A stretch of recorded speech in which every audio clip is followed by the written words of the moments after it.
Culture et foi, le dilemme. Nous sommes actuellement en train de vivre un grand changement culturel.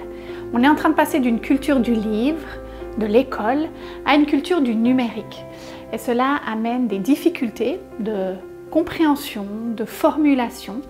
On doit changer notre manière de penser, de faire les choses. Et puis je vais vous expliquer ce changement, comment comprendre ce changement, comment appréhender ce changement au travers d'une image. L'image que je vais prendre, c'est celle des constellations. Vous savez que quand on regarde le ciel, les étoiles ne sont pas mises au hasard, elles sont toujours posées de la même manière dans le ciel. C'est-à-dire que quand on regarde le ciel, on sait que ces étoiles-là en forme de casserole, c'est une constellation qui s'appelle la Grande Ourse. Donc chaque étoile, elles sont placées d'une certaine manière et nous, quand on fait un peu ce schéma, on a le nom d'une constellation. Alors je vais prendre comme constellation une que vous connaissez peut-être qui s'appelle Cassiopée. Alors c'est sûr qu'il y a quelqu'un un jour qui a décidé que ces 5 étoiles allaient former un W. Alors si je le trace, c'est comme ça. Et donc que chaque fois qu'on verrait ce W, on saurait que c'est Cassiopée. En fait, ce n'est pas forcément la réalité. C'est quelqu'un qui a décidé, qui a un peu mis une norme, une grille de lecture en disant cette constellation qui fait un W, on va l'appeler Cassiopée. Il y a donc quelqu'un qui a décidé de regarder cette constellation de cette manière-là, mais qu'est-ce qui se serait passé si quelqu'un d'autre avait regardé la constellation comme ça? Ça aurait paru tout à fait différent. Pourtant, c'est la même réalité. La réalité divine ressemble au cosmos, impénétrable, complexe, lointain, sophistiqué, incompréhensible. La création n'est pas Dieu, mais elle permet de comprendre un peu sa manière de fonctionner. Dieu se révèle au travers de sa création. De tout temps, l'homme a essayé de se faire une idée de Dieu.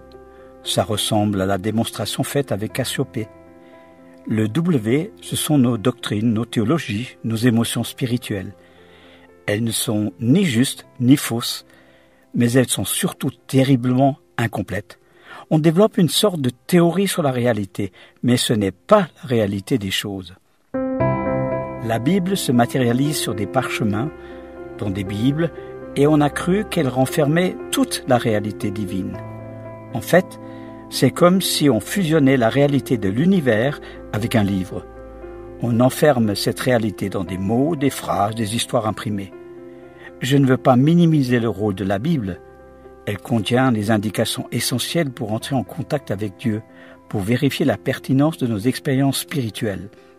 Mais elle n'est pas l'intermédiaire entre Dieu et nous. C'est un guide de voyage spirituel.